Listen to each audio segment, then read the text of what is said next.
শেহতীয়াকৈ ইজৰাইলৰ এক আতংকত পৰিণত হোৱা এটা নাম হৈছে গ্ৰেটা থুনবাৰ্গ। অতদিনে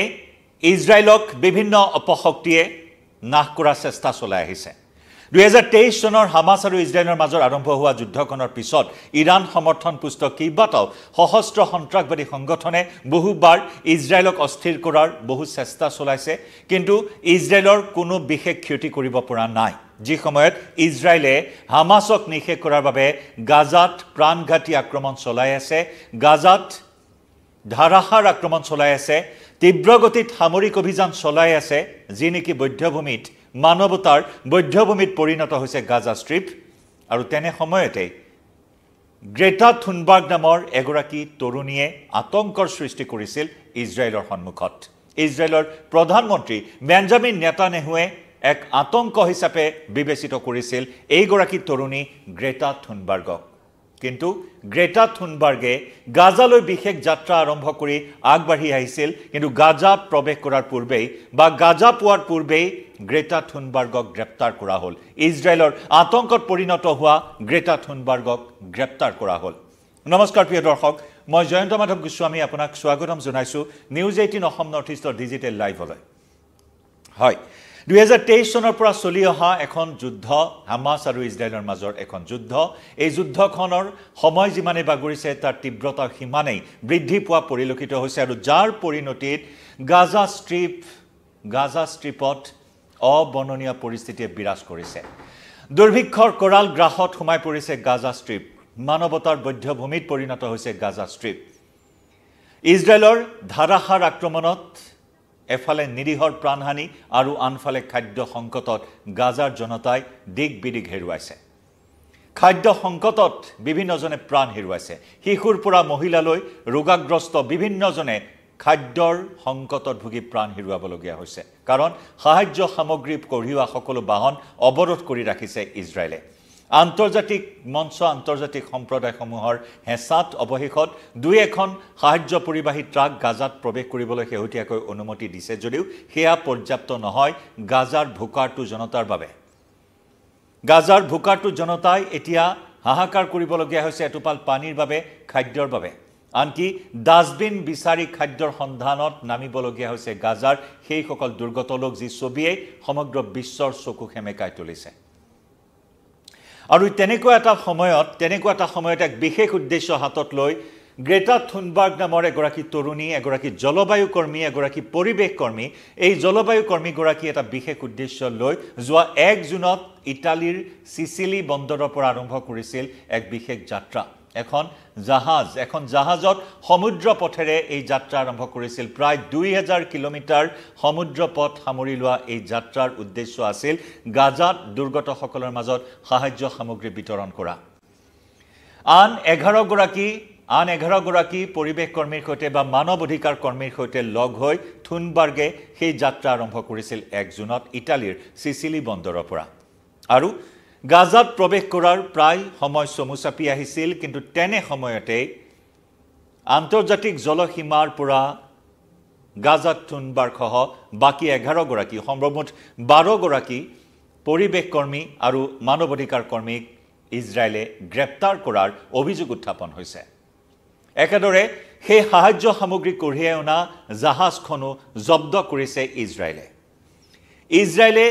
অপহৰণ কৰিব বিচৰা বুলি অন্তিমটো ভিডিঅ'ত প্ৰকাশ কৰিছিল গ্ৰেটা থুনবাৰ্গে। অৰ্থাৎ গ্ৰেপ্তাৰ কৰা যি যোজা চলোৱা হৈছিল তাৰ উমান পাই এটা ভিডিঅ' প্ৰস্তুত কৰিছিল গ্ৰেটা থুনবাৰ্গে, আৰু সেই গ্ৰেটা থুনবাৰ্গে সেই ভিডিঅ'টো ছ'চিয়েল মিডিয়াত এৰি দিছিল, যে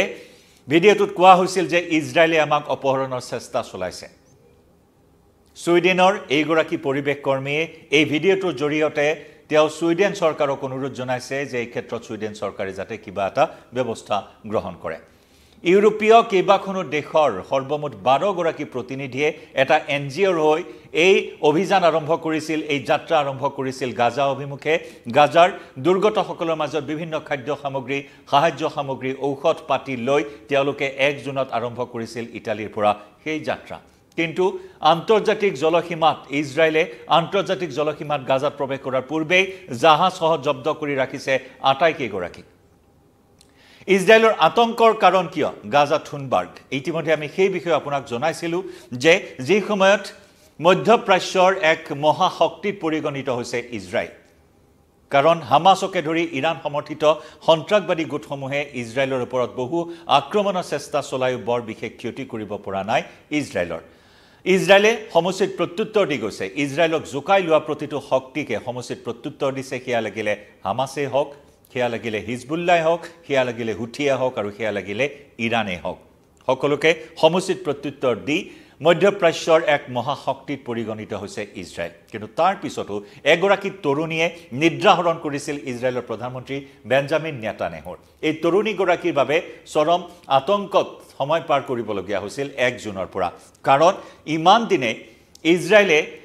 আন্তৰ্জাতিক মঞ্চসমূহৰ দাবী বা অনুৰোধক উপেক্ষা কৰি হামাছ নিষেধ কৰাৰ নামত যেনেদৰে গাজা ষ্ট্ৰীপত অভিযান চলাই আছে গাজাত হামাছক নিষেধ কৰাৰ নামত নিৰীহ প্ৰাণ হেৰুৱাইছে তাৰ বাবে সমালোচিত হৈছে বিভিন্নজনে ধিক্কাৰ গৰিহণা দি আহিছে সমগ্ৰ বিশ্বই ইজৰাইলক কিন্তু তাৰ পিছতো ইজৰাইলে সেই অভিযান কোনো পধ্যে বন্ধ কৰা নাই নিজৰ স্থিতিত অটল থাকি ইজৰাইলে গাজা নিজৰ দখললৈ অনাৰ যি পৰিকল্পনা গ্ৰহণ কৰিছে সেই পৰিকল্পনাক বাস্তৱ ৰূপ দিয়াৰ বাবে জোৰদাৰ অভিযান চলাই আছে সামৰিক অভিযান চলাই আছে প্ৰতিদিনে আক্ৰমণ হৈছে শৰণাৰ্থী শিবিৰ সাহায্য শিবিৰ কোনো বাদ পৰি যোৱা নাই ইজৰাইলৰ আক্ৰমণৰ পৰা গতিকে তেনেস্থলত গ্ৰেটা থুনবাৰ্গে এই অভিযানৰ জৰিয়তে গাজাত চলি থকা সেই প্ৰকৃত ছবিখন দুৰ্ভিক্ষৰ সেই ছবিখন ভোকাতুৰ গাজাৰ জনতাৰ পেলেষ্টাইনৰ নাগৰিকৰ সেই ছবিখন উন্মোচিত কৰাৰ বাবে এই যি যাত্ৰা আৰম্ভ কৰিছিল তাতেই শংকিত হৈ পৰিছিল ইজৰাইলৰ প্ৰধানমন্ত্ৰী বেঞ্জামিন নেতানেহু ইমান দিনে যি অভিযোগ আছিল মানৱ অধিকাৰ উলংঘনৰ ইজৰাইলৰ বিৰুদ্ধে আৰু সেই মানৱ অধিকাৰ উলংঘনৰ ছবিখন সমগ্ৰ বিশ্বত স্পষ্ট হৈ উঠিব উন্মোচিত হ'ব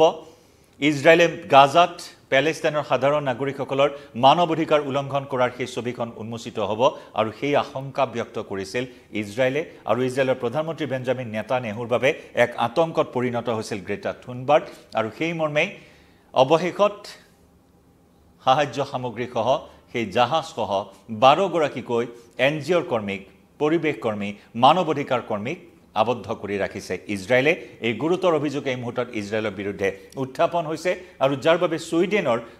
পৰিৱেশ কৰ্মীগৰাকীয়ে জলবায়ু কৰ্মীগৰাকীয়ে এটা ভিডিঅ' প্ৰস্তুত কৰি তেওঁ ছুইডেন চৰকাৰৰ দৃষ্টি আকৰ্ষণৰ চেষ্টা চলাইছে সেই ভিডিঅ'টোৰ জৰিয়তে যে আমাক গাজাত প্ৰৱেশ কৰাৰ পূৰ্বেই ইজৰাইলে অপহৰণৰ চেষ্টা চলাইছে গতিকে লক্ষণীয় হ'ব পৰৱৰ্তী সময়ছোৱাত এইসকল বন্দীক কেনেদৰে মুকলি কৰি দিয়ে ইজৰাইলে সেয়া লক্ষণীয় হ'ব কিন্তু গাজাৰ এই যি যাত্ৰা আছিল গাজা অভিমুখে গ্ৰেটা থুনবাৰ্গৰ সেয়া এই মুহূৰ্তত বাধাগ্ৰস্ত হৈছে ইজৰাইলৰ বাবে বাধাগ্ৰস্ত হোৱাৰ অভিযোগ আহিছে গতিকে পৰৱৰ্তী সময়ত মুকলি হয় নে নহয় নে পুনৰ উভতি যাবলৈ বাধ্য কৰোৱা হয় গাজাত তেওঁলোকক প্ৰৱেশ কৰিবলৈ দিয়া হ'ব নে নহয় সেয়াও নিশ্চিতভাৱে লক্ষণীয় হ'ব এই মুহূৰ্তত লাইভৰ পৰা বিদায় লম নমস্কাৰ